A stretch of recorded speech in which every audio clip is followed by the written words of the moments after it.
So చూసారు కదండి నా అమ్మవారిని రంగు శాంతి పవిత్రత ఆధ్యాత్మిక తెలుపు రంగు శాంతి పవిత్రత ఆధ్యాత్మిక గుణాలకు ప్రతీక.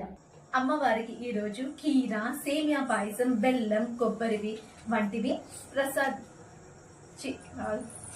స్టాప్ చే.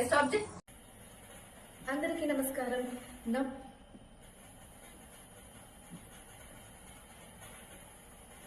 అందరికీ నమస్కారం.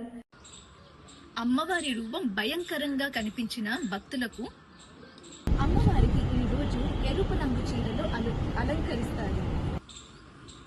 ఆమె శరీరం నల్లగా, జుట్టు విరచిమ్ముతూ 3 కళ్ళతో 4 చేతులు దర్శనమిస్తారు.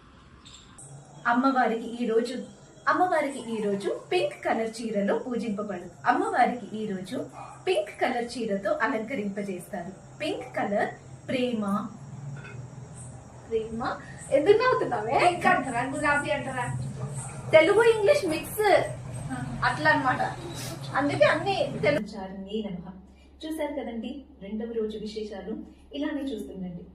సో ఇలానే అమ్మవారిని పూజించడం వలన మనకి సుఖ సంతోషాలు, నిత్య ఆరోగ్యం, నవరాత్రుల్లో 6వ రోజు అమ్మవారిని కాత్యాయని దేవిగా పూజిస్తారు. ఈ రోజు స్కందమాత తన కుమారుడు కార్తికేయ స్వామిని ఒళ్ళో కూర్చోబెట్టుకొని